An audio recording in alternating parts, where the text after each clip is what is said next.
Hello po, magandang hapon po. Welcome po ulit sa aking channel, Brother OG po. Nandito na naman po ulit ako mga kapatid para mag-share po sa inyo ng aking devotion po ngayong hapon na to. Dito po sa Timothy or Timoteo chapter 4 verse 6 hanggang 16 po ang aking isi-share sa inyo. Ulitin ko lang mga kapatid, dito po sa Timoteo chapter 4 verse 6 hanggang 16 po ng verse ano po. Kagaya ng dati at palagi natin gagawin bago po tayo mag-start, tayo po ay mananalangin muna mga kapatid. Sige po, samahan niyo po ulit ako. Yes Lord, Father God in heaven, maraming salamat na naman Father God sa hapong ito, sa binigay mo pong pagkakataon para kami makarinig na naman, makapag ng iyong mga makapangyarihang salita.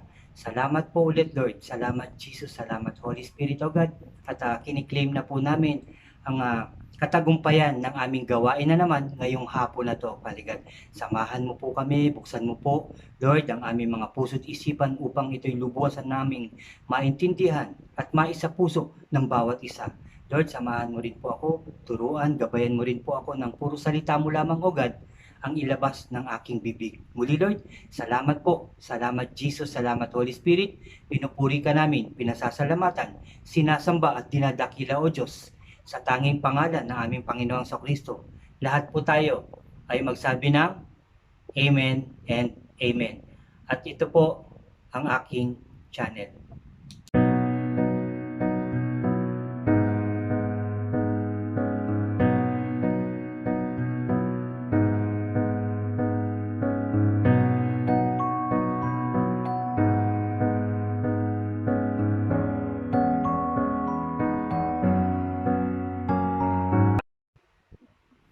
Hello po ulit mga kapatid. Nandito nga po ako ulit para mag-share sa inyo at ulitin ko lang po na yung mga bago po sa aking channel, mag-subscribe po kayo. Paki-like nyo po ang aking mga videos, ano po, itong aking sharing. Tapos paki-share nyo rin po ito sa inyong mga mahal sa buhay. Salamat po at pati yung notification bell po, paki-click po para updated po kayo sa iba ko pang i-upload ng mga videos. Salamat po ulit. Salamat po. Yun nga mga kapatid, nandito po ako ngayon sa aking devotion dito sa chapter 4, verse 6 hanggang 16 po ng Timoteo. Pero bago po ako mag-start, basahin ko lang po yung panimula ng ang unang sulat ni Pablo kay Timoteo. At ito po ang sinasabi. Sabi po dito, si Timoteo ay isang kabataang Kristiyano na mula sa Asia Minor. Ano po? Isang Grego ang kanyang ama at Hudyo naman ang kanyang ina. Siya ay naging kasama at katuwang ni Pablo sa pagpapahayag ng magandang balita tungkol kay Heso Kristo. Ano po?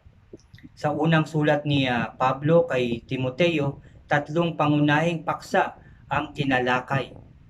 Ang sulat na ito ay babala laban sa mga maling turo na pumapasok sa iglesia. Halimbawa, ang paniniwala na ang mundo ay likas na masama. Ano po sabi po dito? At ang kaligtasan ay natatamo lamang sa pamamagitan ng mga kaalamang lihim at sa pagsunod sa ilang tuntunin, sabi po dito.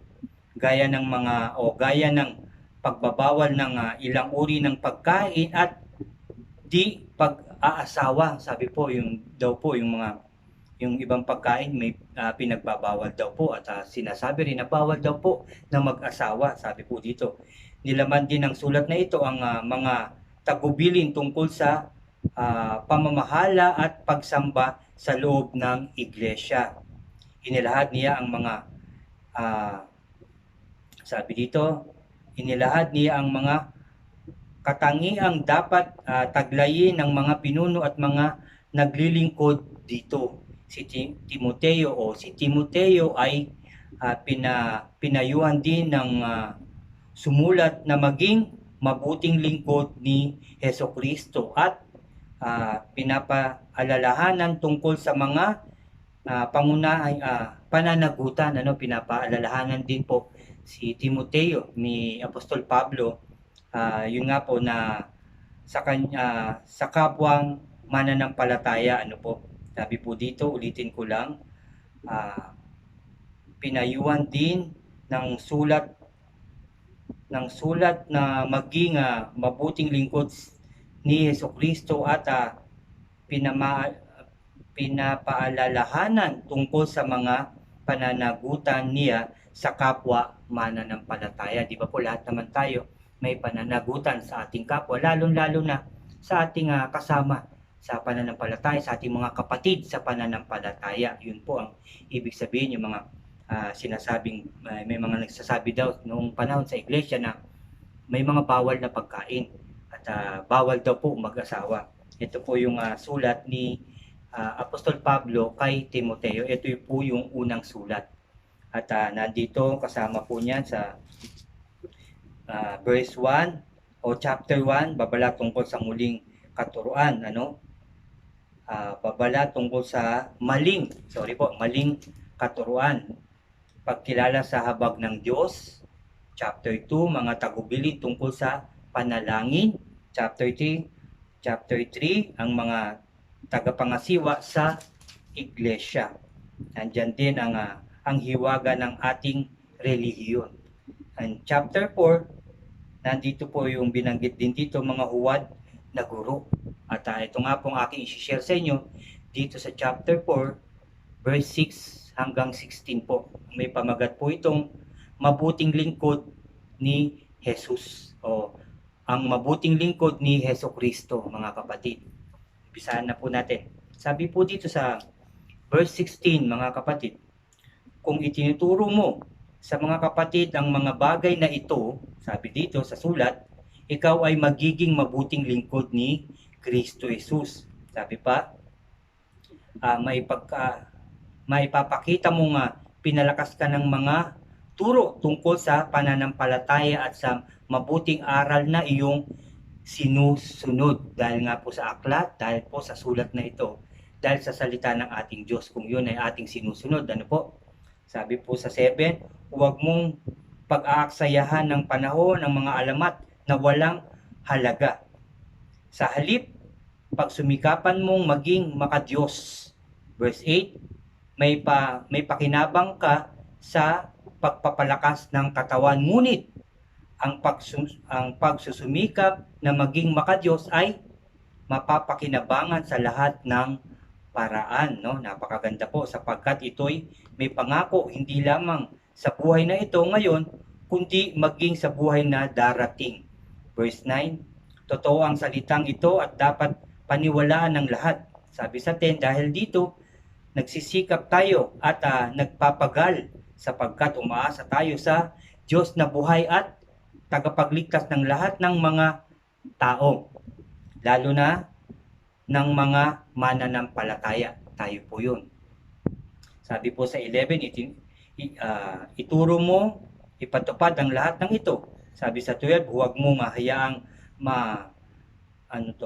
sabi po dito, 11 po, ulitin ko lang, ituro mo, ipatupad ang lahat ng ito. Sabi sa 12, huwag mong hayaang hamakin ka ninuman dahil sa iyong kabataan. Di ba nga po, dahil bata po dito ng panahon na to si Timoteo. Sa halip, sikapin mong maging halimbawa sa mga mananampalataya sa iyong pagsasalita, pag-uugali, pag-ibig, pananampalataya at malinis na pamumuhay. Sabi sa 13, habang wala pa ako riyan, iukol mo ang iyong panahon sa pagbabasa ng kasulatan sa harap ng mga tao, sa pangangaral at sa pagtuturo. 14, huwag mo pabayaan ang kaloob ng Espiritu Santo na ibinigay sa iyo ng magsalita ang mga propeta at ipatong sa iyo ang mga pinuno ng iglesia ang kanilang mga kamay. Sabi po, 15, isagawa mo ang mga ito at pag-ukulan mo ng panahon upang makita ng lahat ang iyong paglago. Pakaingatan mo ang iyong pagkilos at pagtuturo. Patuloy mong gawin ang mga bagay na ito upang maligtas ka, pati na ang mga nakikinig sa iyo. Amen and amen. At ito po ulit ay iisa-isahin natin mga kapatid, ano? Maganda po ito kasi po ito sinasabi dito ang mabuting lingkod ni Kristo, yung mga pastors, bishops, leaders, yung mga naghahayag, nag-share ng salita ng ating Diyos at para doon sa mga nakikinig. Ano po, para sa atin po itong lahat, hindi lang para sa akin, hindi lang para sa ibang tao, kundi sa ating lahat na tao, sa nakikinig, nagbabasa, nag-aaral ng salita ng ating Diyos. Ito po ay para sa atin. Ulitin po natin, isa-isahin po natin. Verse 6, sabi po dito, kung itinuturo mo sa mga kapatid ang mga bagay na ito, ikaw ay magiging mabuting lingkod ni Kristo Jesus. May ipapakita mong pinalakas ka ng mga turo tungkol sa pananampalataya at sa mabuting aral na iyong sinusunod. Di ba po? Dahil nga tayo ay nag-share ng salita ng ating Diyos, tayo ay nakikinig, dapat po tayo ay sumunod. No? Pag napakinggan po natin ang salita ng ating Diyos o nabasa po natin o napanood po natin, dapat po yun ay hindi lang sa salita natin sinusunod. Dapat po ay isa puso't isipan natin at lalong-lalo na po isa buhay ng bawat isa sa atin mga kapatid. Yun po ang ibig sabihin. Ano? Ulitin ko, kung itinuturo mo sa mga kapatid ang mga bagay na ito, ikaw ay magiging mabuting lingkod ni Kristo. May papakita mong pinalakas ka ng mga turo tungkol sa pananampalataya at sa mabuting aral na iyong sinusunod. Di ba po? Kagaya po ako, kahit po sa simpleng paraan po, ako po ay nag-share sa inyo ng salita ng ating Diyos. Ano mga kapatid, nag-share po ako. Talagang nagdi-devotion ako everyday. Tapos binabasa ko po ito. Hindi man to lahat ng aking devotion kasi minsan hanggang 4 na chapter po ang aking binabasa, ano po, pero ito po ay napakaganda talaga lahat. Yun nga lang, talagang meron talagang tumatatak na sinasabi po sa akin na dapat ko itong i-share sa inyo, no? Kahit sa simpleng paraan lang kagaya po ng ginagawa ko sa inyo, mga kapatid. So yun nga po, hindi lang ang mga nakikinig, no? Kundi ang mga nagtuturo o nag-share, naghahayag ng salita ng ating Diyos. Dapat makita rin ito, maisapamuhay ko po ito. Dapat maging maayos din ako sa mata ng tao, no? Para makita po talaga na ako'y binago ng ating Diyos o ng ating Panginoong Hesukristo. Dahil sa kanilang mga salita, mga kapatid, dapat po ay ganun po tayong lahat. Sabi nga, ikaw ay magiging mabuting lingkod ni Kristo Jesus. May ipapakita mong pinalakas ka ng mga turo tungkol sa pananampalataya at sa mabuting aral na iyong sinusunod. Dahil tayo nga ay nakikinig ng salita ng ating Diyos, tayo po ay sumusunod, nakikinig ng maayos, sinasapuso't isipan at isinasabuhay po nating lahat. Amen po. Sabi po sa 7, huwag mong pag-aksayahan ng panahon ang mga alamat na walang halaga. Yung mga halimbawa, yung mga sabi-sabi o yung mga alamat na nababasa lang natin kung saan-saang mga libro, ito yung alamat to, talagang sinasabi to, pero hindi naman galing sa Biblia. Ano po, wag po natin yan pag-aaksayahan. Pero wala naman pong masamang basahin. Ano po, walang masamang pakinggan, hindi po masamang pakinggan. Pero yun nga, kung hindi naman ayon yun sa salita ng ating Diyos o hindi ayon sa aklat o sa Biblia, hindi po natin dapat yun sundin, lalong-lalo na yung mga sabi-sabi, lalong-lalo na yung mga pamanhiin, ano po mga kapatid, yung mga matatandang pamanhiin na wala naman sa Biblia. Hindi po natin dapat pag-aksayahan iyon ng panahon o pag-ukulan ng panahon, mga kapatid. Diba? Sabi nga po dito, huwag mong pag-aksayahan ng panahon ang mga alamat na walang halaga. Sa halip, pagsumikapan mong maging Diyos. Tama po mga kapatid. Pagsumikapan natin lahat, hindi lang po ako. Mga kapatid, tayong lahat ng tao sa mundo. Mga mahal natin sa buhay, kapitbahay, kaibigan, mahirap ka man o mayaman, matalino ka man o hindi gaano, mga kapatid, dapat po na tayong magsumikap, maging maka-Diyos tayong lahat, mga kaibigan. Mga kapatid, huwag mo pag-aksayahan ng panahon ng mga yung mga alamat na walang kabuluhan. Sa halip, pagsumikapan mong maging maayos o maging maka-Diyos. Siyempre, pag sinabing maka-Diyos, nandyan na po talaga lahat. Ultimo yung iyong pananalita, maayos. Di ba po, hindi ka po nakakasakit magsalita. Hindi ka po pangit kumilos. Hindi yung parang kung ano-ano lang, yung mayabang tignan. Di ba po, yung mga ganun dapat po maayos. Dahil ikaw ay maka-Diyos. Maayos po tayo. Ano po, maayos magsalita. Hindi na po tayo masakit manalita. Hindi na po tayo nagmumura. Hindi na po tayo nag-iisip ng hindi maganda. Ano po, yung mga ganong bagay po. Hindi na tayo magagalitin. Hindi na tayo palasigaw, mga kapatid.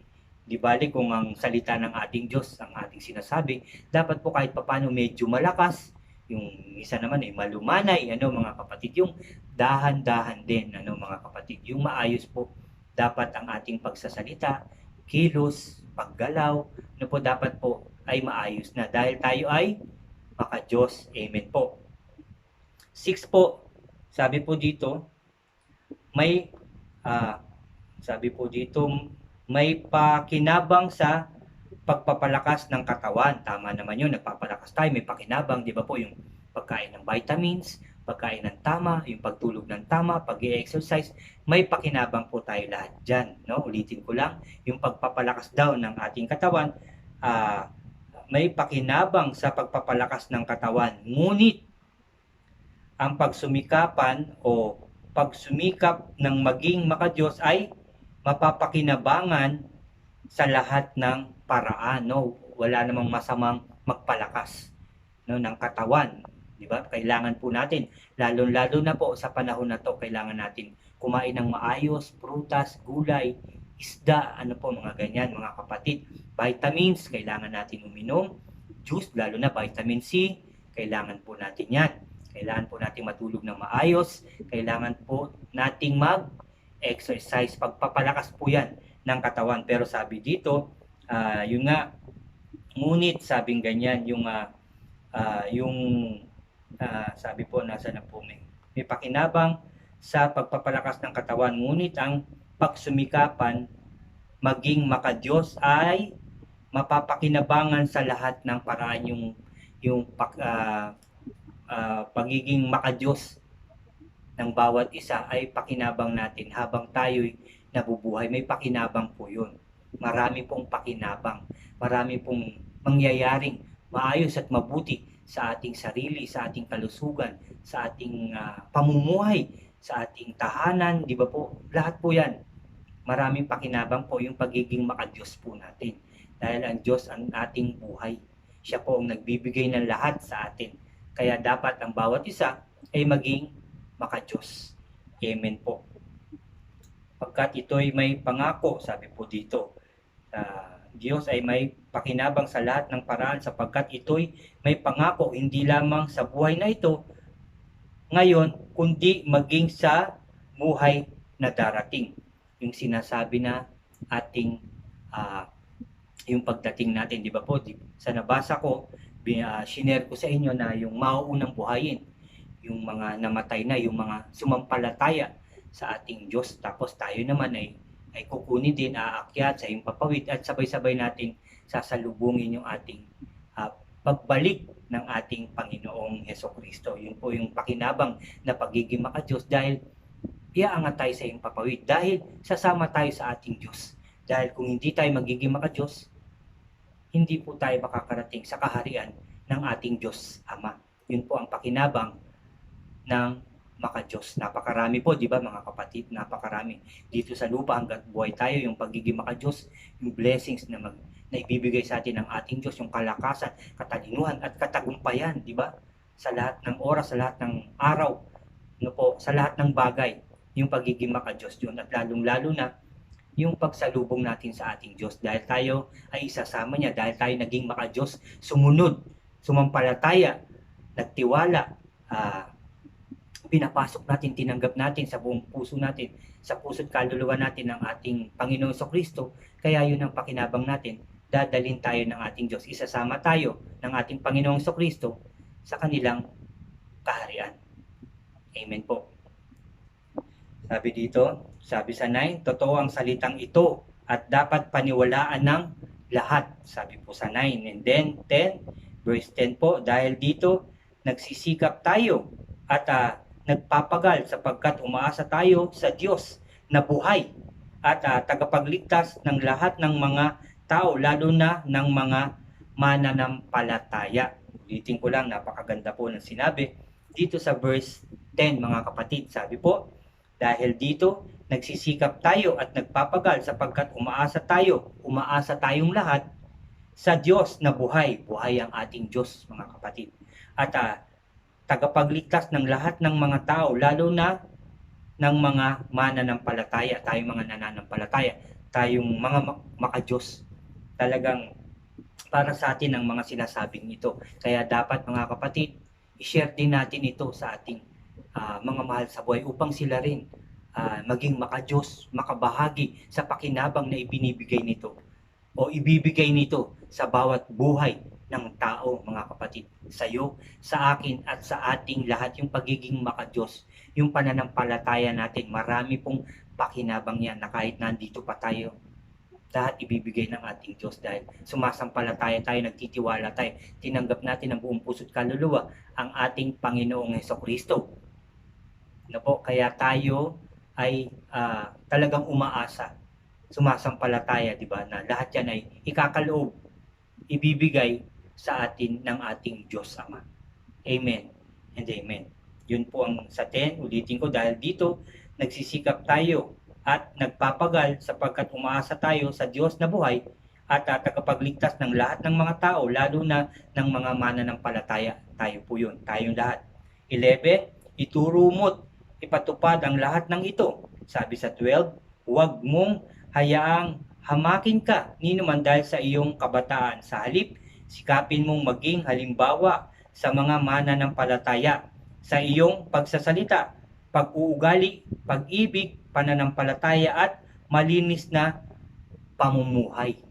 Di ba po? Kasi po, sinasabihan po dito ni Apostol Pablo si Timoteo dahil bata pa nga po, kagaya ng sabi ko, kaya huwag daw siya magpapadaig, Ulitin ko yung sinabi ni Apostol Pablo, ituro mo't ipatupad ang lahat ng ito. 12, huwag mong hayaan hamakin ka ninuman dahil sa iyong kabataan. Sa halip, sikapin mong maging halimbawa sa mga mananampalataya. Hindi lang si Timoteo na sinasabi, kundi tayo rin dahil tayo sumasampalataya sa ating Diyos na buhay, dapat maging halimbawa tayo, maging mabuting halimbawa ang bawat isa. Hindi lang mga pastors, bishops, leaders, ako, kayo, kundi tayong lahat maging halimbawa. Di ba po? Tayong mga sumasampalataya sa ating Diyos.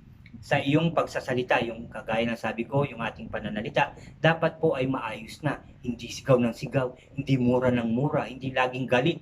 Ganun po dapat.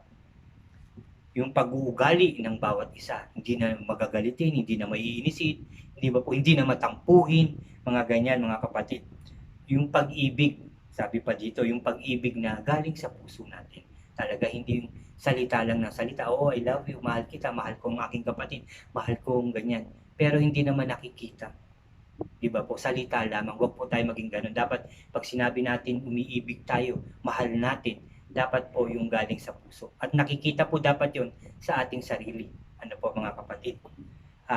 Pananampalataya at malinis na pamumuhay. Yung malinis na pamumuhay. Alam na po natin yan. Dahil tayo ay maka-Diyos, yung ating pamumuhay ay malinis. Nasaan man tayo, kahit tayo tindero, nagtitinda, malinis ang ating paghahanap buhay, pagninegosyo. Hindi tayo nanlalamang, hindi tayo nandadaya. Lahat po yan. Kahit sa loob ng opisina ka man, ano man ang iyong trabaho, mabuti ang iyong ginagawa. Tama ang iyong ginagawa. Tama rin yung ipinapakita mo sa iyong, halimbawa, kung ikaw man ay mataas na pwesto sa iyong trabaho, pero pantay-pantay ang iyong tingin. Diba po? Hindi mayabang. Ganun dapat ang ating pag-uugali. Sabi po dito, habang wala pa ako riyan, sabi ni Apostol Pablo kay Timoteo, iukol mo ang iyong panahon sa pagbabasa ng kasulatan sa harap ng mga tao, sa pangangaral at sa pagtuturo. Kagaya po rin ng ginagawa ko, at alam ko kayo din ay nagsishare din ng salita ng ating Diyos. Ganun po dapat iukol natin.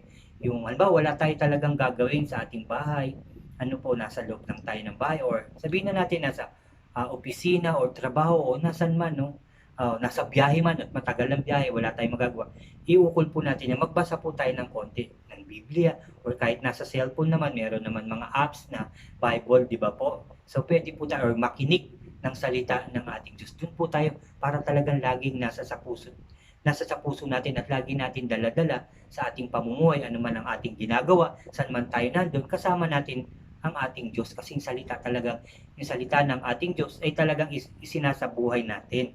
So kasama po natin siya palagi. Doon po natin iukol ang ating oras, ating panahon, ang ating buhay. Amen po. Sabi pa, panahon ng pagbabasa ng kasulatan sa harap ng mga tao, kagaya ng ginagawa ko, kagaya ng ginagawa nyo, yung mga pastors na nagsishare ng salita ng ating Diyos. Sabi dito, sa pangangaral at sa pagtuturo. Sabi sa 14, huwag mong pabayaan ang kaloob ng Espiritu Santo na bigay sa iyo ng magsalita ang mga propeta at ipatong sa iyo ng mga pinuno ng iglesia ang kanilang kamay. Huwag daw sayangin, sabi ni Apostol Pablo kay Timoteo, huwag sayangin yung mga sinasabi sa kanya ng mga propeta at yung pagpatong sa kanya ng kamay ng mga leader, mga nakatataas po sa kanilang iglesia, mga kapatid. Sabi po sa 15, isagawa mo ang mga ito at pag-ukulan mo ng panahon upang makita ng lahat ang iyong paglago. Sa akin din yun sinasabi, sa atin lahat sinasabi to, para makita yung ating paglago, di ba? Hindi yung basa ka lang ng basa, pero parang wala namang nakikitang pagbabago. O basa ka lang ng basa, hindi mo naman na-share sa iba. So, hindi ka lumalago, mga kapatid, di ba? Basa ka lang ng basa. O sige, sabihin na natin, nagpo-post ka nga. Yan, okay din yan. Nagpo-post sa FB, kung saan nagpo-post, okay din yan.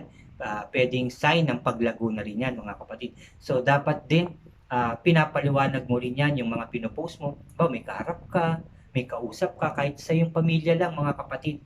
Sign din yan ng paglago, mga kapatid. Pwede mo i-share yan. Nasa trabaho ka man, nagbabasa ka, may katabi ka, sabi pala dito sa verse, sa chapter na ganito, di ba pwede mong ipaliwanag, pwede niyong pag-usapan kahit papano. Ito, sinasabi dito na tayo ilalago sa ginagawa natin. Hindi lang basa, hindi lang nanonood, di ba? Pero dapat isa puso't isipan din at lalong-lalo na isa buhay din natin para po tayo ay lumago, mga kapatid. Ganun po ang dapat nating gawin. Mag-share, magbasa, mag-post, okay po yan, at ihayag din. Kahit na sa ating pamilya muna, pansamantala, dahan-dahan po yan Tapos, sa katrabaho o sa kaibigan, naka-standby ban tayo sa kanto, pwede natin pag-usapan saglit yun, mga kapatid. Sign po yun na ikaw ay lumalago. Dahan-dahan po yan. Susunod, marami na makikinig sa iyo. In Jesus' name, mga kapatid, yun din ang aking panalangin, na tayo dumami dito sa aking channel, sana mga nanonood ng aking sharing, ganun po. Sign po din na kahit papano ako din po ay lumalago. Mga kapatid. Sabi pa dito, ulitin ko lang, isagawa mo ang mga ito at pag-ukulan mo ng panahon upang makita ng lahat ang iyong paglago. 16, last po, pakaingatan mo ang iyong pagkilos at pagtuturo. Sabi, patuloy mong gawin ang mga bagay na ito upang maligtas ka. Sabi niya, ulitin ko, maganda to.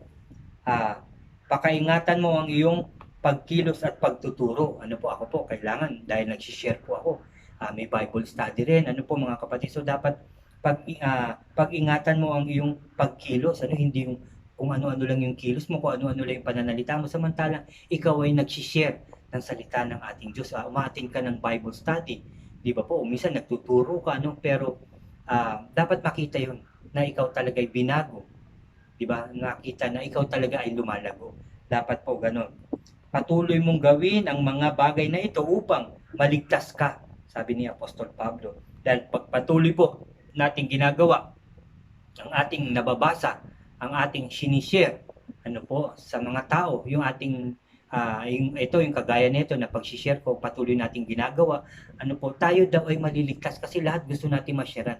Lahat gusto natin pagpalain din ang salita ng ating Diyos. Yung mga katuruan dito sa kanyang aklat, sinishare din natin, Maliligtas po ako, maliligtas po kayo. at tayong lahat na nakikinig, nag-aaral, nagbabasa ng kanyang mga salita. Amen and amen. Sabi pa dito, pati na ang mga, sabi po, napakaganda po, at pati na ang mga nakikinig sa iyo, maliligtas din po.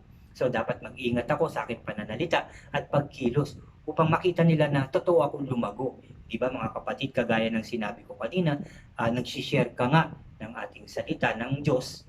Di ba po, nagtuturo ka nga pero nakikita pa rin sa'yo bakit mainitin pa rin ang ulo mo, nagagalit ka pa rin, kung minsan nakakapagsalita ka pa rin ng hindi maganda mga kapatid. So yun ay hindi sign ng paglago mga kapatid. Walang nangyayari sa iyong tinuturo, walang nangyayari sa iyong binabasa, walang nangyayari sa iyong napapakinggan, sa iyong mga pastors and bishops, sa iyong mga leader. Di ba po? Hindi ka totoong lumalago mga kapatid. So dapat makita po yun.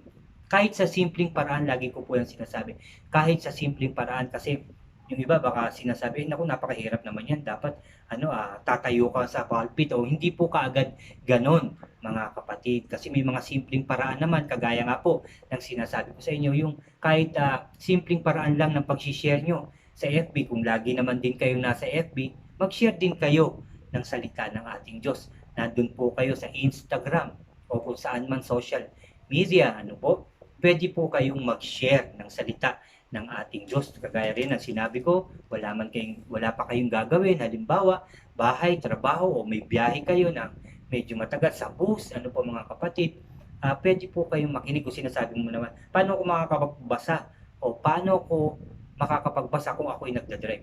Pwede po, may apps naman po na pwede nating mapakinggan. I-click lang natin, i-play natin yan. So nakikinig po tayo ng salita ng ating Diyos. So yun po, sign din po yun ng paglago, kasi yun ang lagi nating pinapakinggan mga kapatid. Mag-share po tayo kahit sa simpleng paraan lang, mga kapatid.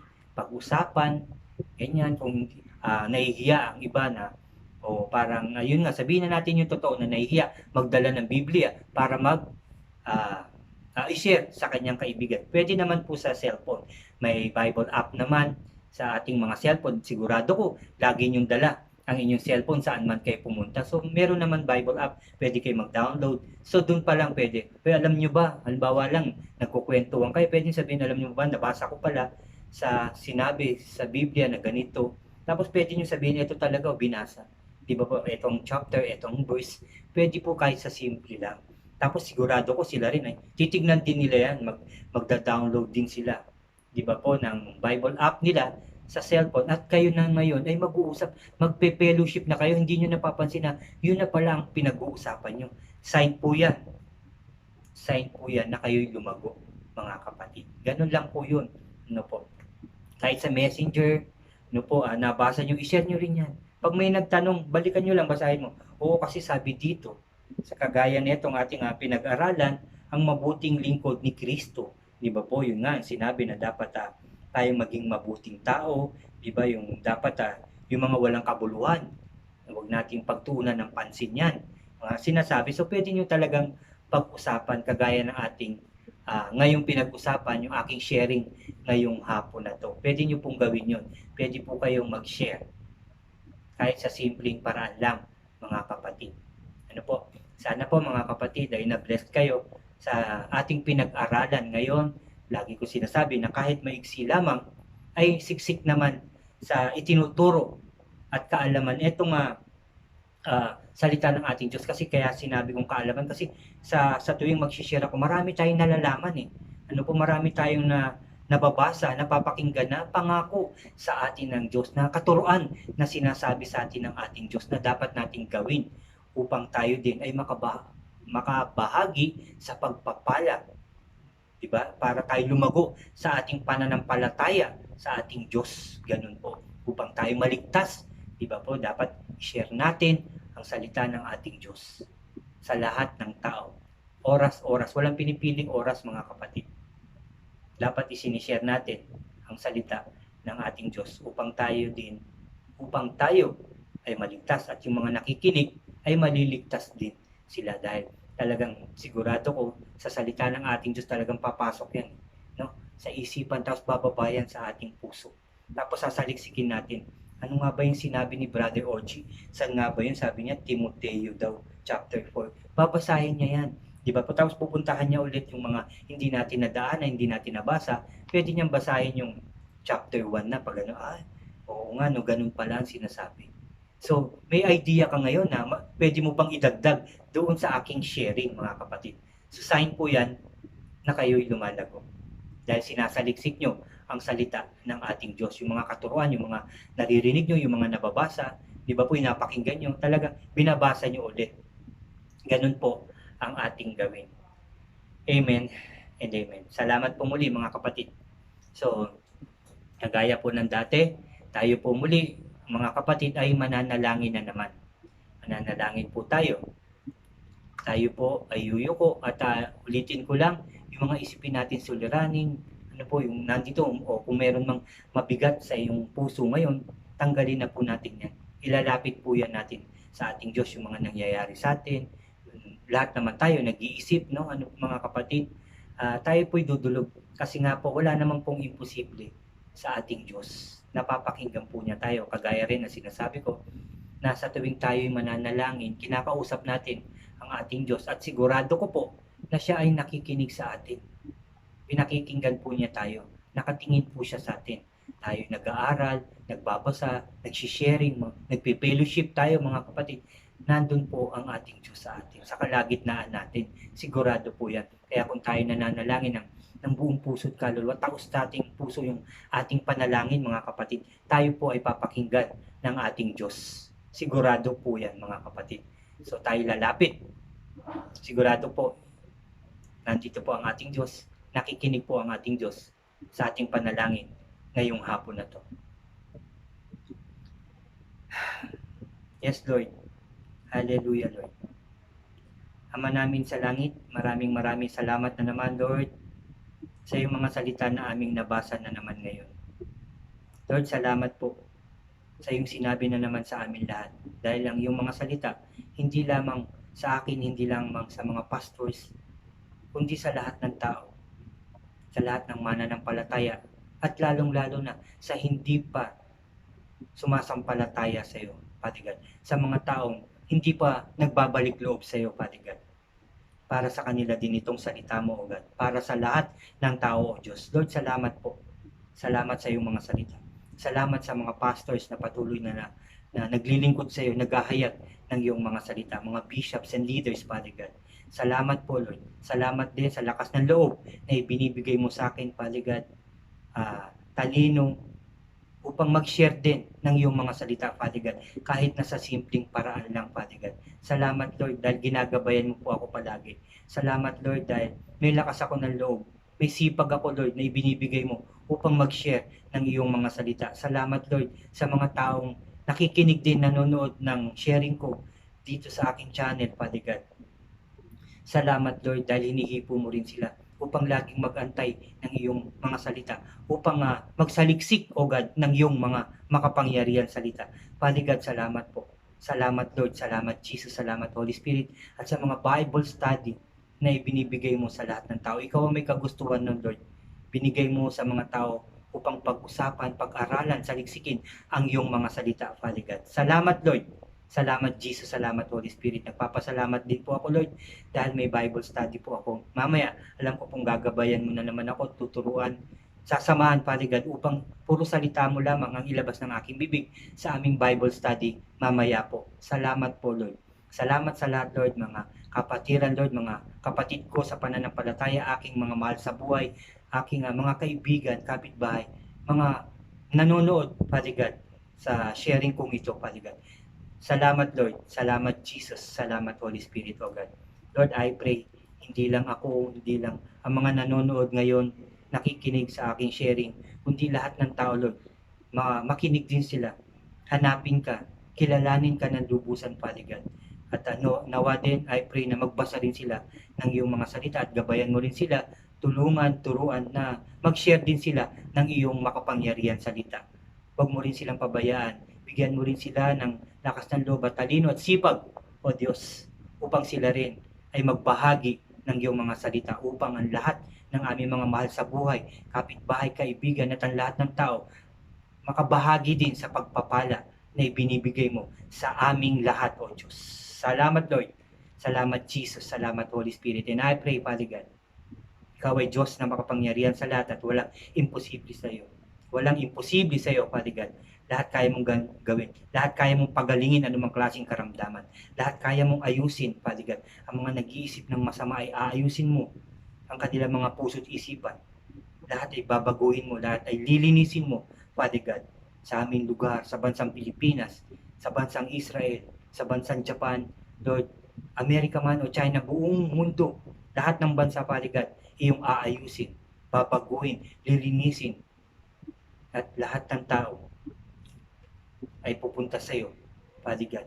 Hahanapin ka, magbabasa ng iyong mga makapangyarihan salita. Kagaya namin na labis na natutuwa, nabibless sa iyong mga salita, sa iyong mga pangako, kami ay umaasa na totoo ang iyong mga salita, na totoo ang iyong mga pangako, God. Salamat, Lord, sa pagbabago rin na ibinigay mo sa akin. Salamat, Lord, sa pagbabago na ibinibigay mo rin sa aking pamilya, sa aking mga kapatid sa pananampalataya, sa lahat ng tao, sa aking mga nanonood sa aking sharing ngayon, Lord. Alam ko sinamahan mo rin sila, binago, biniyayaan, binless, Father God. Binigyan ng lakas ng loob at talino at sipag upang sila rin ay mag-share, maglingkod sa iyo, Father God. Salamat, Lord. Salamat, Jesus. Salamat, Holy Spirit. Muli, Lord, please always bless us all and guide us all, Father God. Salamat po muli sa iyong kabutihan at pagmamahal sa aming lahat. Salamat po talaga sa araw na to dahil tagumpay na naman ang aming gawain ngayong hapon na to. Thank you po. Lord, pinupuri ka namin, pinasasalamatan, sinasamba at dinadakila, O Diyos, sa tanging pangalan ng aming Panginoon sa Kristo. Lahat po tayo ay magsabi ng Amen and Amen and Amen. Salamat po muli mga kapatid at sa susunod po ulit, nawa magkita-kita tayo, nawa nandyan kayo at madagdagan tayo ng madagdagan in Jesus name. Ano po, salamat po muli. Mabuhay po tayong lahat mga kapatid.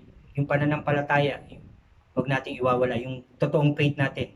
Hindi tayo pababayaan ng ating Diyos. Kagaya ng sinasabi ko, mahal na mahal ka ng ating Diyos. Mahal na mahal tayo ng ating Diyos. God bless po sa ating lahat. See you po ulit.